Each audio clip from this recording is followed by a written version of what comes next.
नमस्कार साथियों, जय श्री राम, जय हिंदू राष्ट्र। साथियों, आजकल बहुत चर्चा में गोस्वामी तुलसीदास का रामचरितमानस है। बिहार के शिक्षा मंत्री ने रामचरितमानस की चौपाइयों पर कुछ कह डाला, फिर स्वामी प्रसाद मौर्य ने रामचरितमानस को जला डाला। ये सब चल रहा है। बड़ा एक विवाद जैसा पैदा हो गया है कि रामचरितमानस में शूद्रों के खिलाफ, नारियों के खिलाफ उचित बात नहीं कही गई है। हालांकि ढोल गंवार शूद्र पशु नारी ये समुद्र के द्वारा कहा गया है। भगवान राम के सामने जब वो क्षमा याचना करता है और उसके साथ वार्तालाप करता है तो उसी में वो अपने आप को दोषी मानते हुए कि मैं दंड देने के लायक हूँ, ऐसा ही अपने को कहते हुए बाकी सबको भी समेटते हुए उसमें ढोल गंवार शूद्र पशु नारी सकल ताड़ना के अधिकारी, इसी में कहीं इसने अपने को भी शामिल किया और बाकी भी चार लोगों को इसमें लपेट लिया। तो अब ये विवाद का एक विषय हो जाता है। तो ताड़ना शब्द जो है, इसकी बहुत तरह से लोग व्याख्या करते हैं। जब कुछ लोग बोलते हैं कि यहाँ शूद्रों के खिलाफ लिखा गया है, नारी के खिलाफ लिखा गया है, तो डिफेंड करने के लिए, तुलसीदास की रामचरितमानस को डिफेंड करने के लिए एक थ्योरी दी जाती है कि ताड़ना का मतलब सिर्फ मारना ही नहीं होता है। ताड़ना मतलब कि देखना होता है, ध्यान से कहीं ध्यान लगाना। जैसे क्या ताड़ रहे हो, जैसे थोड़ा ताड़िएगा उधर, मतलब कि देखिएगा, ख्याल रखिएगा, ऐसा है। तो इसी अर्थ को बतला करके और लोग डिफेंड करने का प्रयास करते हैं कि नहीं, वहाँ पीटने की बात नहीं कही गई है, उन लोग पर ध्यान देने की, उन लोगों की सुरक्षा करने की, उनका देखभाल करने की बात कही गई है। लेकिन अब इसी का ताड़ना का मतलब पीटना। अब ढोल का ताड़ना क्या है? ढोल, वही ढोल के लिए तो ताड़ना शब्द जो सब पीटना ही है। कुछ लोग ऐसे भी साहित्यिक रूप से कहते हैं कि ढोल के लिए जो ताड़ना शब्द है वो पीटने के लिए है, और जो नारी और शूद्र के लिए ताड़ना शब्द है वो उनकी देखभाल, उनकी सुरक्षा के लिए है। वैसे साहित्य में ऐसा होता है कि एक ही शब्द, सेम शब्द अलग अलग रूप धारण करके अलग अलग चीज़ों के साथ जब उसको संयोजित करते हैं तो उसका अलग अलग अर्थ हो जाता है। एक ही शब्द के कई अर्थ होते हैं। जैसे कनक है, कनक का मतलब सोना भी होता है, कनक का मतलब धतूरा भी होता है। कनक कनक तैम मादकता सौ गुनी अधिकार, इस तरह से कुछ अलंकार वगैरह भी सब है। तो वहाँ कनक जो है सो ऐसा यूज किया गया इतना अच्छे तरीके से कि वो सोना का भी वहाँ पर अर्थ उसका हो जाता है और धतूरा का भी हो जाता है। तो ये साहित्यिक रूप से उसे डिफेंड करने की कोशिश की जाती है। लेकिन फिर भी अब पब्लिक तो पब्लिक है, और दलित हैं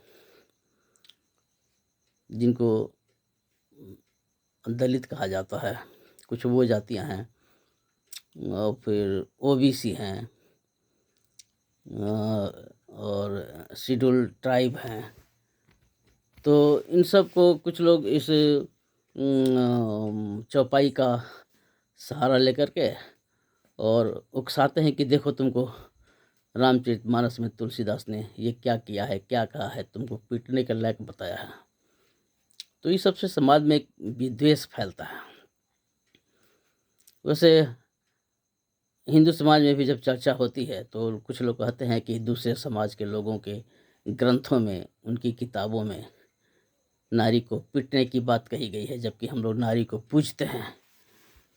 तो उनका तो उदाहरण देकर के आदमी कहता है कि नहीं, पीटना वहाँ पर गलत है, लेकिन यहाँ पर फेल कर जाते हैं कि पीटने की बात तो यहाँ भी की गई है। अब चाहे आप साहित्यिक रूप से उसको डिफेंड कीजिए, चाहे किसी और तरीके से, साहित्यिक रूप से या किसी और तरीके से आप डिफेंड कीजिए, लेकिन समझाना पड़ता है। लेकिन सीधे जो समझ में आता है कि ताड़न मतलब पीटना पब्लिक को, और इस शब्द को लेकर के लोग नफरत फैलाते हैं आपस में कि देखो तुमको पीटने की बात कही गई है। अब साधारण आदमी जिसको समझ में नहीं आता है वो भी सोचता है ऐसा सुंदरकांड का पाठ कर रहे हैं और बीच में आ गया ढोल गंवार शूद्र पशु नारी सकल ताड़ना की अधिकारी। अब वहाँ पर कुछ नारियाँ बैठी हुई हैं, कुछ औरतें भी बैठी रहती हैं, तो थोड़ा ऑकवर्ड लगता है। कह रही नारी को भी यहाँ पर पीटने के लायक बता दिया गया है। अब अर्थ चाहे जो आप लगाइए, लेकिन ताड़न का मतलब तो जन सामान्य उसको वही समझता है। तो थोड़ा ख़राब लगता है कि भाई नारी के लिए यहाँ पर ताड़ना की बात कही। अब शूद्र है, शूद्र है तो शूद्र में भी यह माना जाता है कि ST SC OBC को शूद्र की कैटेगरी में रख दिया गया है, पिछड़े शूद्र दलित गरीब इस टाइप का। तो ये तो अब लोगों का कुछ लोग कहना है कि ब्राह्मण है, क्षत्रिय है, वैश्य है, शूद्र है। तो शूद्र में तो कुछ न कुछ तो जातियाँ होंगी शूद्र की कैटेगरी में। तो शूद्र की कैटेगरी में पहले जिनको रखा गया था वो एक बंटवारा था, काम का बंटवारा था। जो जैसा काम करता था वैसा उसका अपना एक कैटेगरी बन जाता था। ये सब जाति नहीं थी, कैटेगरी थी। लिखने पढ़ने वाले लोग ब्राह्मण कहलाए, लड़ने वाले लोग क्षत्रिय कहलाए, व्यापार करने वाले और भी समाज के काम करने वाले लोग वैश्य कहलाए, और जो सेवा में लगे हुए थे, साफ़ सफाई में जो लगे हुए थे वो शूद्र कहलाए। साफ़ सफाई एक बड़ा इम्पोर्टेंट चीज़ है, वो डॉक्टर वाला काम है। सफाई नहीं हो तो आदमी तो बीमारी से मर जाएगा। तो जो साफ़ सफाई कर रहा है वो तो बहुत महान कार्य कर रहा है, डॉक्टर वाला काम कर रहा है। वो तो गंदगी से बचा रहा है और समाज को बीमारी से मरने से बचा रहा है। तो शूद्र का काम तो यहाँ पर बड़ा ज़बरदस्त हो गया, जान बचाने वाला।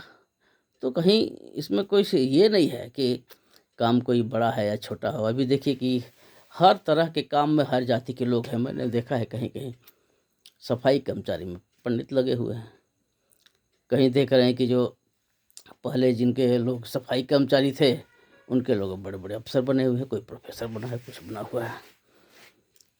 तो समय तो बदल गया है। तो जाति पाति के बारे में जितना लोग बोलते हैं कि ये बुरा है, वैसे उतना है नहीं जितना कि इसको एग्जेगरेट किया जाता है। जाति पाति में शादी विवाह होती ही है। तो खैर अब हमारा संदर्भ ये है कि इससे बचा कैसे जाए। ये जो इससे जो आपस में विद्वेष फैल रहा है, इससे कैसे बचा जाए। तो बचने का तरीका यह है कि जिसको पसंद नहीं है, अब मान लीजिए कि अब रामचरितमानस का पाठ कर रहे हैं, आपका अगल बगल कुछ स्त्रियां बैठी हुई हैं, चाहे कुछ ऐसे लोग हैं ST SC OBC के लोग हैं, उनको शायद बुरा लग जाए, तो ये जो दोहा बोल रहे हैं थोड़ा सा ऑकवर्ड लग जाता है। तो इसका उपाय यही है कि बदल दीजिए, इसको बदल दीजिए। अब तो वो किताब तो नहीं बदलेगी, किताब तो रामचरितमानस को जिन्होंने तुलसीदास, जिसको तुलसीदास ने लिख दिया है, उन्होंने अपना लिखा उस समय। अब आज का समय तो नहीं सोचे थे कि इस पर इतना विरोध होने लगेगा और इस पर इतनी सारी इतना सारा तमाशा इस पर हो जाएगा। तो अब जिनको मन नहीं कर रहा है कि हाँ ये लाइन ठीक नहीं है, तो ऐसा काम कीजिए, वहाँ पर अब दूसरा शब्द उच्चारण कीजिए। आप उसको इरेजर से मिटा दीजिए और मिटा कर उस पर दूसरा लिख दीजिए, वही आप पढ़िए। ये कर सकते हैं और क्या कर सकते हैं। ग्रंथ को तो बदला नहीं जा सकता, शायद इस पर तो बहुत सारे लोग एग्री नहीं होंगे कि इसको बदल दिया जाए। ग्रंथ तो जो लिखा गया सो लिखा गया, संशोधन कर सकते हैं आप। जैसे कि एक सिया प्रमुख थे, उन्होंने कहा कि कुरान में से ये 18 आयतें निकाल दी जाए। वो संशोधन की मांग कर रहे हैं, वो हटाने की मांग कर रहे हैं, लेकिन अब कैसे हटाया जाए उनको। उनका कहना है कि ये जो 18 आयतें हैं मार्केट फैलाती हैं और एक गलत संदेश जाता है, हिंसा का संदेश जाता है, तो इस निकाल दिया जाए। लेकिन वो तो निकलेगा नहीं। अब संशोधित करना कोई आसान काम तो नहीं ना है। सारी किताबों को जो है सो छपवाना संशोधित करके, ये इतना आसान काम नहीं। होने को तो हो सकता है लेकिन इतना आसान काम नहीं। तो आसान काम क्या है, आप उसके लिए एक दूसरा शब्द प्रचलन में कर दीजिए और उसी को आप पढ़िए। अब जैसे मान लीजिए कि क्या है कि ढोल गंवार शूद्र पशु नारी सकल ताड़ना के अधिकारी, तो मैं इसका एक सॉल्यूशन दे रहा हूँ कि जिसको ये पसंद नहीं है वो क्या बोल सकता है? ढोल गंवार दुष्ट अपकारी सकल ताड़ना के अधिकारी।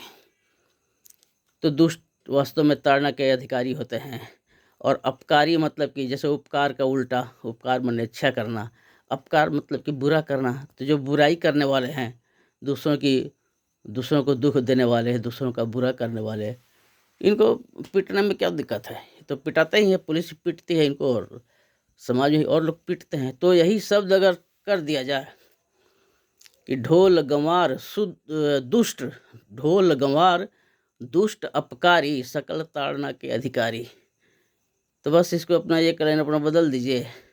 रामायण, पूरी रामायण जलाने की क्या जरूरत है? रामायण में बहुत सारी अच्छी अच्छी बातें हैं। अब मान लीजिए कि शरीर में कहीं घाव हो गया है, तो उस घाव को इलाज कीजिए। ये क्या कि उसको काट करके जो सो अलग कर दीजिए। जिस अंग में घाव हो गया है, वो घाव अब ऐसा हो गया है कि अब उसका जहर पूरे अंग में फैलने वाला है। तो लोग क्या करते हैं, उस छोटे से पार्ट को ऑपरेशन करके निकाल देते हैं।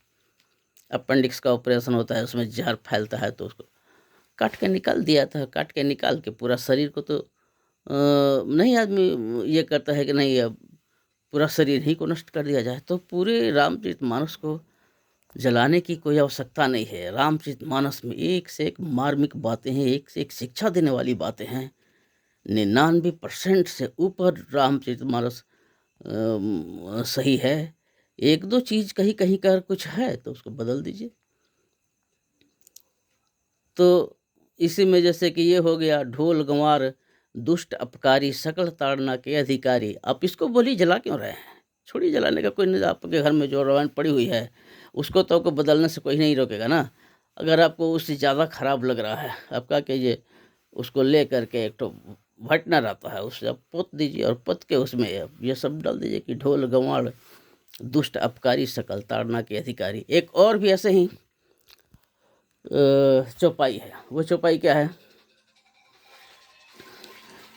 पूज्य विप्र सकल गुणहीना शूद्र न गुणगण वेद प्रवीणा।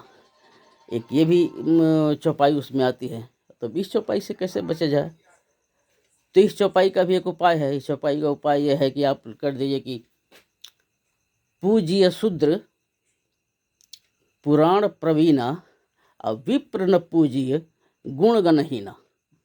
माने जो शूद्र भी अगर कोई है और वेद पुराणों में प्रवीण है तो उसकी पूजा कीजिए, और विप्र अगर गुणों से हीन है तो उसकी पूजा मत कीजिए। तो यहाँ किसी को अगर लगता है कि ब्राह्मण, उसका जैसे कि जो ओरिजिनल छपाई है उसको देखने से लगता है कि ब्राह्मण चाहे जितना भी ये हो, 50 बुराइयाँ उसमें हो, तो भी उसकी पूजा कीजिए। और शुद्ध अगर वेद में प्रवीण है तो भी उसका पूजा मत कीजिए। ये भी कुछ लोगों को खराब लगता है, तो बदल दीजिए इसको। इसमें के बदले में आप कर सकते हैं पूज्य शूद्र पुराण प्रवीणा विप्र न पूज्य गुणगणहीना। तो इन दो चौपाइयों का सॉल्यूशन तो मैं दे रहा हूँ। रामायण जलाने की जरूरत नहीं है। इन दो चौपाइयों को आप अपने तरीके से गाइए और समाज में आपसी मेल जोल प्रेम रहने दीजिए। अच्छा है, इसको लेकर के ज़्यादा विवाद बढ़ना ठीक नहीं है। धन्यवाद। और भी जो कोई चौपाई अगर मिलेगी तो मैं उसको भी सही करने का प्रयास करूँगा।